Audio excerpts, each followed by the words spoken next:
with European Union standards. We continue to sensitize the smaller financial institutions we regulate and supervise, just so that they can hold themselves in readiness. Also, Professor Peter Korte pushes for indigenous business growth to combat CD depreciation. Identify a few rich entrepreneurs, put them together, or banks, and let them finance some of these operations. Plus, over 70% of informal businesses are hesitant to formalize due to fears of excessive taxation, according to Farag. Businesses are really under serious pressure. Losses are being made, and businesses feel unwelcome in this country. My name is Manu Afful. We have details of these and more lined up for you. Stay with us.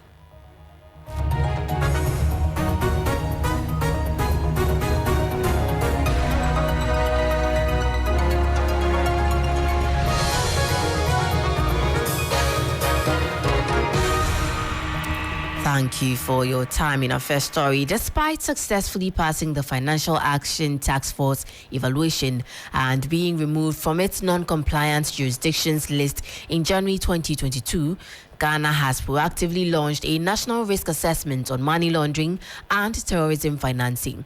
This assessment aims to further strengthen its anti-money laundering and counter-terrorist financing regime. This is to ensure continued compliance with European Union standards, potentially preventing future blacklisting.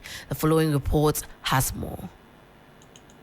The European Commission on January 7, 2022 removed Ghana from the EU blacklist, recognizing the country's efforts in addressing strategic deficiencies in its anti-money laundering counter-terrorist financing regimes. Speaking at the opening of the pre-assessment workshop held in Accra, Second Deputy Governor of the Bank of Ghana, LC Ado Awaji, expressed optimism that Ghana would successfully pass the third round of evaluation. In 2025, we have another opportunity. We're going to go to the third round of the mutual evaluation. After all of the reforms we put in place that got us off all the adverse listings, where are we today? The geopolitical risks around the world, as you know, have increased. So where does that leave Ghana? LC Ado Awaji also revealed the Bank of Ghana's commitment to ensuring that accountable institutions regulated comply with the central bank's anti-money laundering guidelines. In January, we had already started sensitizing the universal banks of this exercise and of the upcoming third round evaluation. And we continue to sensitize the smaller financial institutions we regulate and supervise, just so that they can hold themselves in readiness. Meanwhile, the Intergovernmental Action Group Against Money Laundering in West Africa, GIABA, has underscored the need for a self-assessment of Ghana's preparedness for the third round of evaluation in 2025. Muazu Umaru is Director of Policy and Research at GIABA. It provides direction for regulatory, supervisory, and enforcement authorities so that they know where they face. The outcome of the NRA also provide a critical input for the development of a national risk-based approach framework that will guide the reporting entities in the implementation of the RBA. That was a report by my colleague Bismarck Ausa. Away from that, economist Professor Peter Korte has highlighted the crucial role of empowering local businesses in mitigating the negative impact of fund repatriation on the city. He emphasizes this phenomenon contributes significantly to the depreciation of the local currency, hence the need for concerted efforts to address it. The Ghana cedi ended 2023 with a year-to-date depreciation of 15.57% to the US dollar in the retail market. Investors, when they come in and invest, certainly have the right to repatriate profit, but that's why they came. If you want to minimize that, then you should also encourage local participation, encourage local entrepreneurs to also invest in some of this area, create the avenues. There are Ghanaians who have capital, they have money, but perhaps might not know some of these opportunities exist. So there is the role of the Ministry of Trade and Industry and government to make some of these bold steps, identify a few rich entrepreneurs, put them together, or banks, and let them finance some of these operations, and that will inure to our benefit. But if we leave everything to foreign capital, then we'll be caught, in this web where every now and then they have to repatriate profits. That was Professor Peter Korte there.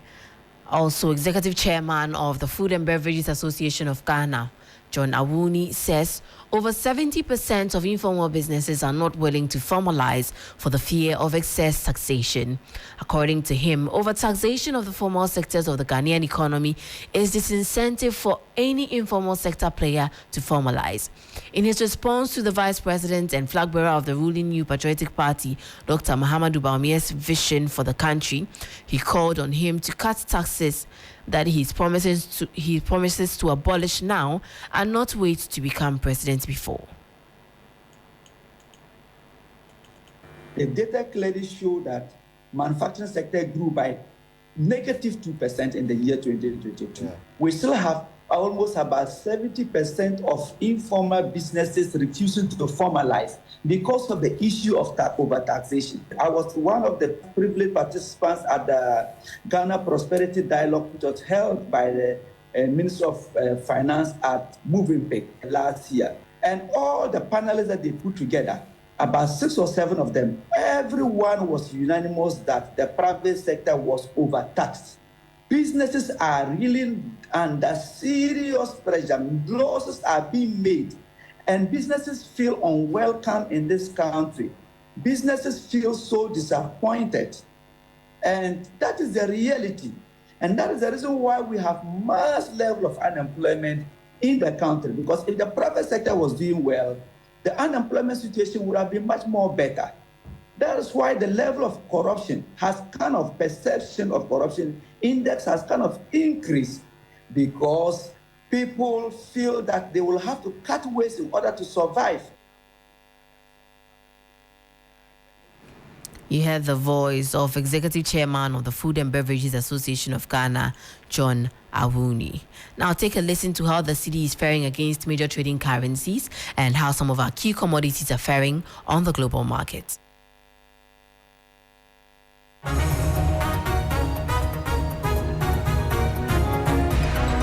On the interbank foreign exchange market, where banks trade amongst themselves, the dollar is selling at 12 cedis, 17 pesewas. It gained 5 pesewas. The British pound is selling at 15 cedis, 35 pesewas.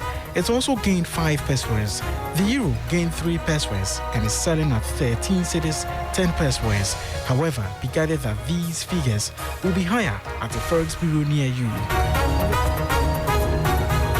On the global commodities market, Brent crude oil is down by 0.30%, selling now at about $82 per barrel, while the price of an ounce of gold is down by 0.25%, selling at about $2,019. Price of cocoa is down by 0.29%, selling at about $5,583 per ton.